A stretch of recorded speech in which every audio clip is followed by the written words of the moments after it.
The New York Rangers and Anaheim Ducks have completed the trade, sending Chris Kreider to the Ducks along with a 2025 fourth-round pick and Carey Terrance and a 2025 third-round pick going to the Rangers.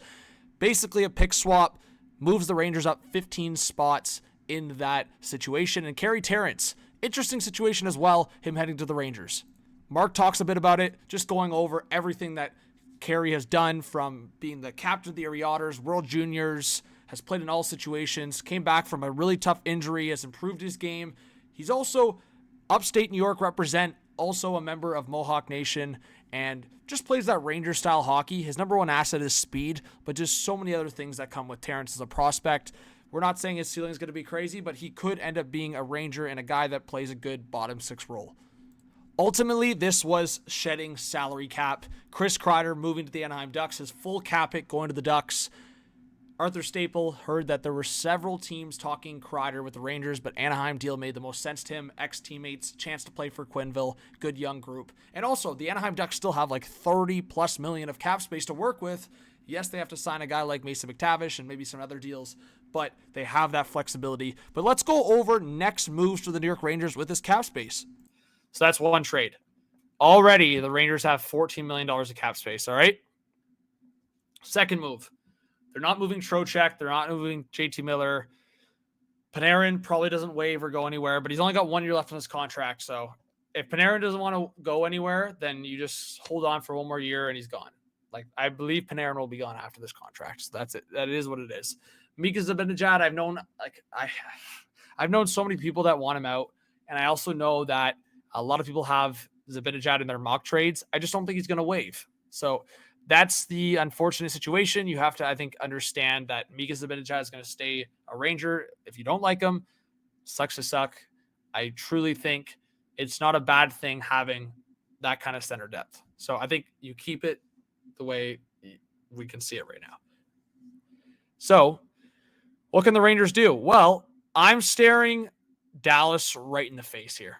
And I think they have such a great scenario of what they could do here. And to me, it's just so obvious. I think it's ultimately such a good fit. Lafreniere and Schneider are the two guys that I think would fit Dallas. And for the Dallas Stars, I look at Matt Dumba as the cap dump, but I look at them getting Mr. Jason Robertson and Mason Marchment. I think in terms of a 2 for 3, you can't get much better than that. You get the best player in the deal, which is Jason Robertson. You also get a little bit of meat and potatoes with Mason Marchment in that middle six. Yes, you lose Braden Schneider, which sucks. Matt Dumba is such a downgrade. It's not even funny, but hopefully you can just hide him on that third pair and it won't be the end of the world. A deal like something like that makes sense for both sides. Again, is it great you're losing your former first overall player in Lafreniere? No. But you're getting Jason Robertson, a 2-time 40-goal scorer. And that will be electric on that top line with Trocheck and Panarin. I think they would have a lot of fun. And then Marchment would have a lot of fun. Again, that meat and potatoes on a line with JT Miller. I think that would be a lot of fun. Get Gabe Perreault, some skill there on that second line for Miller and Marchment to protect him as well. And then maybe Berard with Zibanejad, and it's going to be Will Cooley potential on that line as well. So Othman, maybe he's not in the lineup, but I think could be something like that. Then let's sign our RFAs.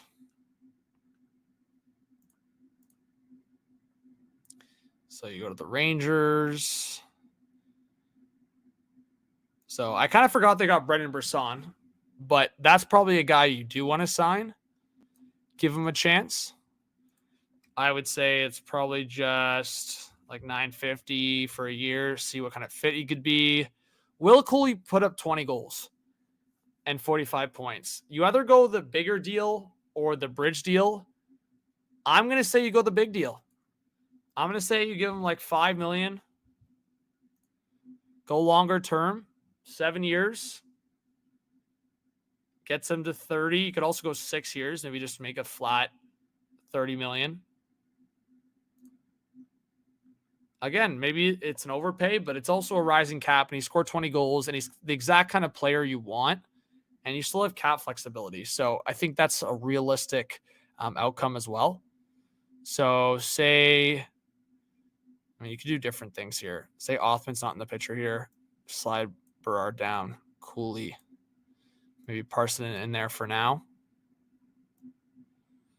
And then maybe Othman's part of another trade, potentially. But honestly, I think if you have that kind of depth, it's probably a good problem to have.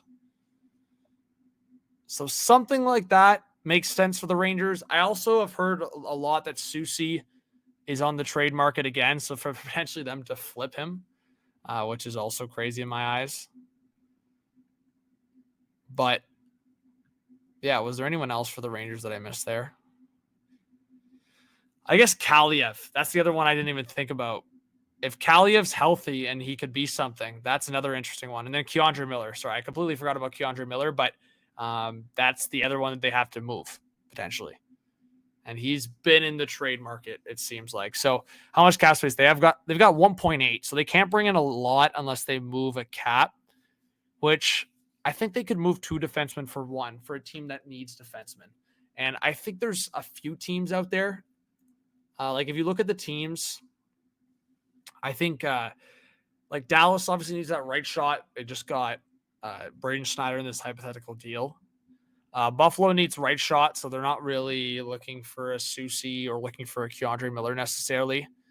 One team that's very interesting to me is the Calgary Flames. I think they're going to look at a Bowen Byram for the Buffalo Sabres, but I think the Rangers could definitely trade with the Calgary Flames, and I would be interested in a guy like Coleman. I think Coleman and I believe Coleman and JT Miller had some overlap with the Lightning. If they didn't, then it was very close. But I think they play that similar style. I think that would be a disturbing type of line. So I'm going to look at a scenario like that. Bring in a guy like Blake Coleman. And of course, in this scenario, you would definitely have to slide some cap the other way. But maybe a Blake Coleman and then one of their defensemen here. Jake Bean maybe could make some sense. I know they just brought him in though. When they go RFAs, Kevin Ball's there as well. It's going to be interesting because right shot, do the Rangers really need a right shot guy? Not really. Miro Manoff could make some sense there.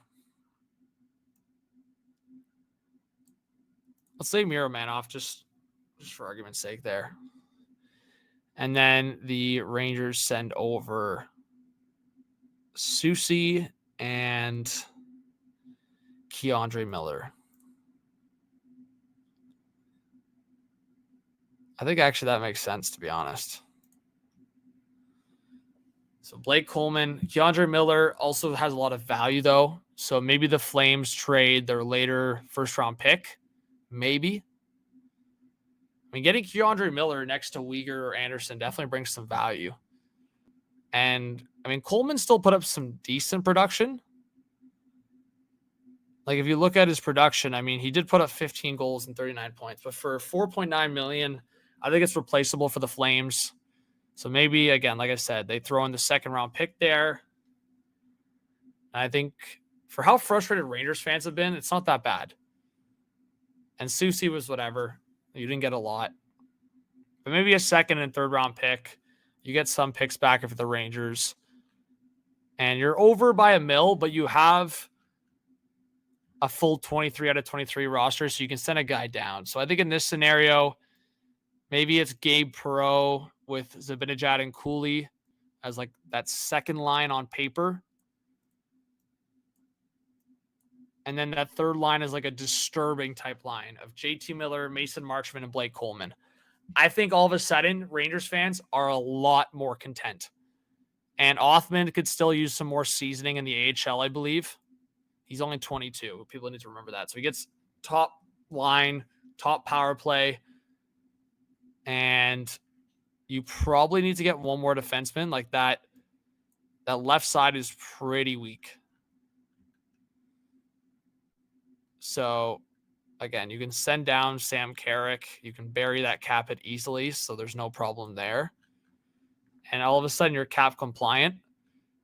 Zach Jones could also be signed. You could also buy out Matt Dumba or just bury him. I think maybe that's a buyout candidate. Like if the Stars do flip Dumba in that deal to the Rangers, I think the Rangers might just like buy out Dumba, or whoever gets Dumba in the deal might just buy out Dumba. So you have 1.9, and maybe you just sign Zach Jones to like 1 million. So he gets an opportunity to play top 4. So the defense is definitely weak. Don't get it twisted, but maybe you can sign a guy in free agency. So maybe you send down Brendan Brisson because he struggled. So you have 2.6 basically to sign a top 4 defenseman, which is not great. But what I was thinking is maybe a guy like Grzelcyk, who he only put up 1 goal, did put up 40 points, but a guy that's kind of a puck mover, maybe if you give him some more term, it could make some sense. So maybe you give 4 years, 2.5 to Matt Grzelcyk.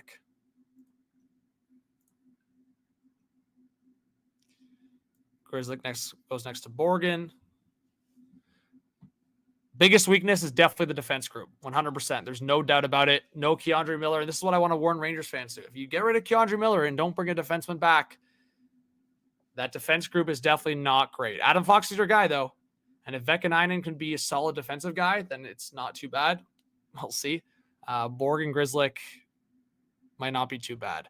But I will say that forward group is electric. That's the big part for me, is you have everything you need in that forward group. You've got 40 goal scorers. You've got 100-point players. You've got a disturbing third line that can match up probably against any line. And all those guys are capable of scoring 20, 25-plus goals as well. So I love that forward group potentially for the Rangers. It would just be the defense group. It might be a lot weaker if you move on from Keandre Miller. I know Keandre Miller made a lot of mistakes, so maybe it's in terms of the defensive mistakes and the liability in that aspect, maybe it's addition by subtraction, but you also need some offense. So hopefully Grzelcyk can bring that offense as a secondary option on the second power play, and then Adam Fox brings a lot of that offense as the number 1 guy.